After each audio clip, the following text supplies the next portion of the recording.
Shutdown দীর্ঘ হলে হাজার হাজার কর্মী ছাঁটাই করা হবে, হুঁশিয়ারি ভ্যান্সের। জাতিসংঘের সঙ্গে পরমাণু চুক্তি স্থগিত করল ইরান। হামাস ইসরায়েলের মধ্যে বন্দি বিনিময় শুরু, ইসরায়েলে ট্রাম্প।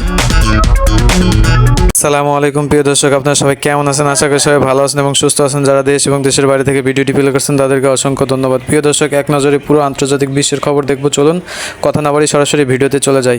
চলুন ভিডিও শুরু করা যাক।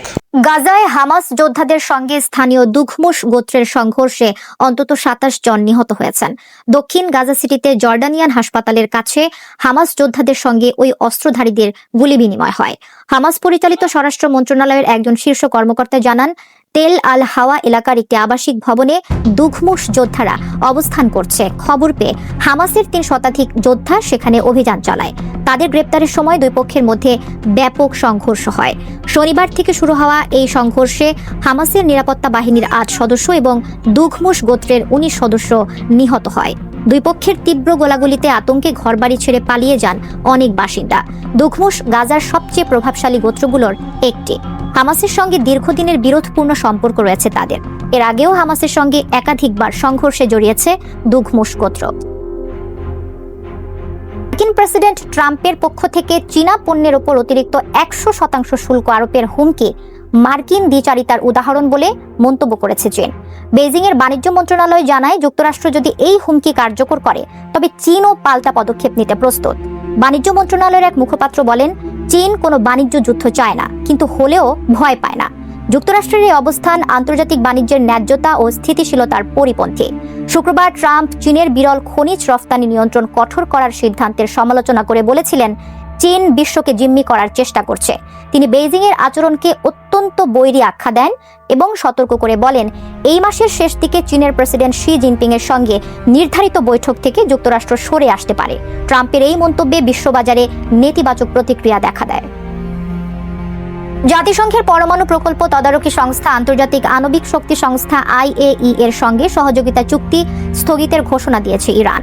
দেশটির রাষ্ট্রীয় টেলিভিশনে দেওয়া এক সাক্ষাৎকারে বিষয়টি নিশ্চিত করেন ইরানি পররাষ্ট্রমন্ত্রী আব্বাস আরাগচি। তিনি বলেন, আপাতত IAEA এর সঙ্গে সব ধরনের পারমাণবিক সহযোগিতা চুক্তি স্থগিত করা হচ্ছে। তবে জাতিসংঘ ইরানের সার্বভৌম অধিকার ও জাতীয় স্বার্থ রক্ষায় সহায়ক কোনো প্রস্তাব দিলে আবারও আলোচনায় ফিরবে তেহরান। সাক্ষাৎকারে ইউরোপীয় দেশগুলোর সঙ্গে আলোচনার সম্ভাবনা নিয়ে প্রশ্ন করা হলে আরাগচি বলেন, বর্তমান পরিস্থিতিতে ইউরোপের সঙ্গে সংলাপের যৌক্তিক ভিত্তি নেই।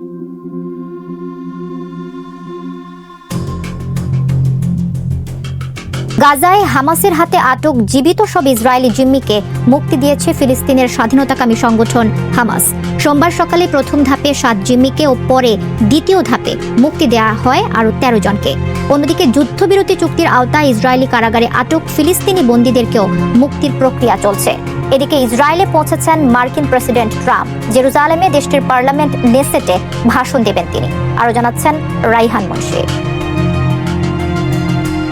দীর্ঘ প্রতীক্ষার অবসান, অবশেষে মুক্তি পেয়েছেন হামাসের হাতে থাকা জীবিত সব ইসরায়েলি জিম্মি। সোমবার সকাল 8টার পর গাজা সিটিতে জিম্মি মুক্তি প্রক্রিয়া শুরু হয়। পরে প্রথম ধাপে 7 জন জিম্মিকে আন্তর্জাতিক সংস্থা রেড ক্রসের কাছে হস্তান্তর করে হামাস। যুদ্ধবিরতির শর্ত মেনে একই দিনে সকাল 10টার দিকে দ্বিতীয় ধাপে বাকি 13 জিম্মিকেও মুক্তি দেওয়া হয়। এরই মধ্যে ইসরায়েলে পৌঁছেছেন মুক্তি পাওয়া বন্দীরা। সেখানে স্বাস্থ্য পরীক্ষা শেষে তাদেরকে হস্তান্তর করা হচ্ছে পরিবারের কাছে।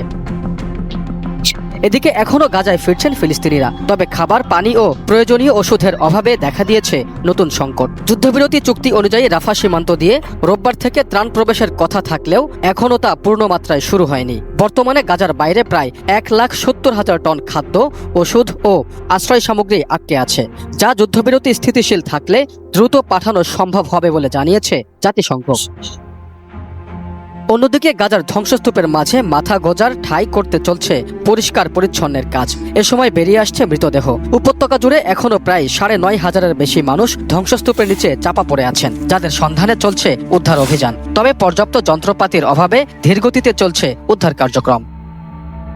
মার্কিন ভাইস প্রেসিডেন্ট জেডি ভ্যান্স সতর্ক করে বলেছেন, সরকারি শাটডাউনের সমাধান না হলে হাজার হাজার কর্মী ছাঁটাই করা হবে।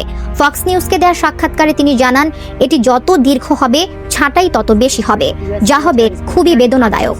শাটডাউন তৃতীয় সপ্তাহে পড়তে যাচ্ছে। এমত অবস্থায় লাখ লাখ ফেডারেল কর্মচারী ইতিমধ্যেই বেতন ছাড়াই ছুটিতে রয়েছেন। ব্যয় সংক্রান্ত বিলে ভোটাভুটির জন্য এখনো সময় নির্ধারণ করা হয়নি, ফলে সরকারি কার্যক্রম পুনরায় চালু করতে পারে এমন নিশ্চয়তা পাওয়া যাচ্ছে না। ডেমোক্রেটরা স্বল্পমেয়াদী তহবিল বিল প্রত্যাখ্যান করার পর 1 অক্টোবর এই অচলাবস্থা শুরু হয়। তারা চায় বাজেটে সাশ্রয়ী মূল্যের কেয়ার আইনের অধীনে স্বাস্থ্য বীমার জন্য ফেডারেল ভর্তুকি সম্প্রসারণ অন্তর্ভুক্ত করা হোক। ট্রাম্প প্রশাসন শুক্রবার ঘোষণা করেছে সিডনি সহ 7টি সংস্থা 4000-এরও বেশি কর্মী ছাঁটাই শুরু করেছে।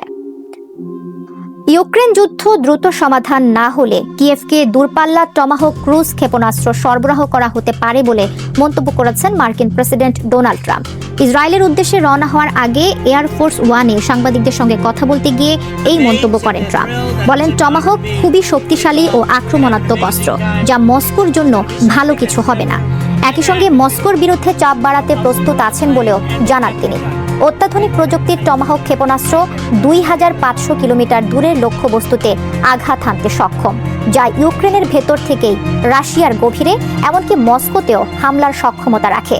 এর আগে ট্রাম্পের সঙ্গে ফোনালাপে গাজায় যুদ্ধবিরতির পর ইউক্রেন যুদ্ধ বন্ধে ট্রাম্পকে মধ্যস্থতার আহ্বান জানান ইউক্রেনের president Volodymyr Zelensky. Is powered by a jet engine like an airplane and can be launched from submarines even if submerged or from surface ships like destroyers. It's designed for যুক্তরাষ্ট্রের south ক্যারোলিনায় এক রেস্তোরাঁয় গোলাগুলিতে 4 জন নিহত ও 20 জন আহত হয়েছেন। অঙ্গরাজ্যটির Saint Helena দ্বীপে গোলাগুলিতে হতাহতের এই ঘটনা ঘটে।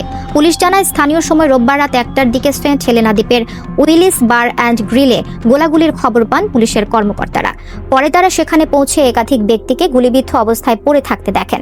বিষয়টি ইতোমধ্যে তদন্ত শুরু করেছে পুলিশ। গোলাগুলির সময় ওই রেস্তোরাঁয় কয়েকশো মানুষ উপস্থিত ছিলেন বলে কর্তৃপক্ষ জানিয়েছে। আফ্রিকান দাসদের বংশধর গাল্লাহ গিচি জনগোষ্ঠীর সংস্কৃতির অন্যতম কেন্দ্র হিসেবে পরিচিত সেন্ট হেলেনা দ্বীপ। দ্বীপের যে রেস্তোরাঁয় গোলাগুলির ঘটনা ঘটেছে তারা ওই দ্বীপের প্রকৃত গাল্লাহ খাবারের একমাত্র পরিবেশক। আরব ও কাতারের মধ্যস্থতায় পাকিস্তানের বিরুদ্ধে সামরিক অভিযান আপাতত স্থগিত করেছে আফগানিস্তান। তালেবান সরকার জানায়, দুই দেশের মধ্যে উত্তেজনা প্রশমনের জন্য এই পদক্ষেপ নেওয়া হয়েছে।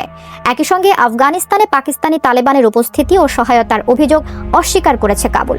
আফগান পররাষ্ট্রমন্ত্রী আমির খান মুত্তাকি সংবাদ সম্মেলনে বলেন, পাকিস্তানি কিছু মহল ইচ্ছাকৃতভাবে উত্তেজনা সৃষ্টি করছে। আফগানিস্তান সীমান্ত ও জাতীয় স্বার্থ রক্ষায় প্রতিশ্রুতিবদ্ধ। বন্ধুদেশ কাতার ও সৌদি আরব বিরোধ নিষ্পত্তির আহ্বান জানিয়েছে, তাই আপাতত অভিযান স্থগিত রাখা হয়েছে। আঞ্চলিক মধ্যস্থতা সহ কাতার, সৌদি আরব ও ইরানের অনুরোধের পর দুই পক্ষের মধ্যে সংঘর্ষ থামার লক্ষণও দেখা গেছে। তবে পাকিস্তানের ভবিষ্যৎ কোনো পদক্ষেপের প্রেক্ষিতে আফগানিস্তান যথাযথ প্রতিক্রিয়া জানাবে বলে সতর্ক করেছে তালেবান। মেক্সিকোতে মৌসুমী ঝড়ের প্রভাবে সৃষ্ট বন্যা ও ভূমিধসে প্রাণহানি বেড়ে দাঁড়িয়েছে 44 জনে। এখনও নিখোঁজ রয়েছেন 27 জন। নিহতের সংখ্যা বাড়তে পারে বলে আশঙ্কা করা হচ্ছে। রোববার এক বিবৃতিতে এই তথ্য জানিয়েছে দেশটির কেন্দ্রীয় দুর্যোগ মোকাবেলা দপ্তর। গত সোমবার থেকে দুটি মৌসুমী ঝড় প্রিসিলা ও রেমন্ডের আঘাতে বিপর্যস্ত হয়ে পড়ে দেশটি। ভারী বৃষ্টির জেরে দেশের বিভিন্ন জায়গায় ভূমিধস ঘটে। ঝোড়ো হাওয়ায় গাছপালা ও বিদ্যুতের খুঁটি উপড়ে 55টি শহরে 16,000 বাড়িঘর ক্ষতিগ্রস্ত হয়েছে।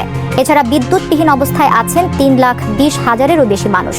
দেশটির 5টি রাজ্যের মধ্যে সবচেয়ে বেশি ক্ষতিগ্রস্ত হয়েছে ভেরাক্রুজ। রাজ্যের বিভিন্ন এলাকা থেকে 18 জনের মরদেহ উদ্ধার করা হয়েছে। এছাড়া 16 জন নিহত হয়েছেন হিদালাগো রাজ্যে। কুয়েবলা ও কুইরেতারো রাজ্য থেকে উদ্ধার করা হয়েছে আরও বেশ কয়েকজনের মরদেহ। ক্ষতিগ্রস্তদের উদ্ধারে কাজ করছে দেশটির জাতীয় দুর্যোগ মোকাবেলা দপ্তর ও সেনাবাহিনী। প্রিয় দর্শক, এতক্ষণ আমাদের সাথে থাকার জন্য আপনাদেরকে অসংখ্য ধন্যবাদ। প্রিয় দর্শক, এক নজরে পুরো বিশ্বের খবর দেখার জন্য আপনাদেরকে অসংখ্য ধন্যবাদ। প্রিয় দর্শক, এরকম নতুন নতুন আন্তর্জাতিক সব ভিডিও দেখার জন্য আমাদের চ্যানেলটি অবশ্যই সাবস্ক্রাইব করে রাখবেন। এরকম নতুন ভিডিও পেতে চ্যানেলটি সাবস্ক্রাইব করে সাথে থাকবেন। সবাই ভালো থাকেন, সুস্থ থাকেন, বাংলাদেশকে ভালোবাসবেন। আল্লাহ হাফেজ।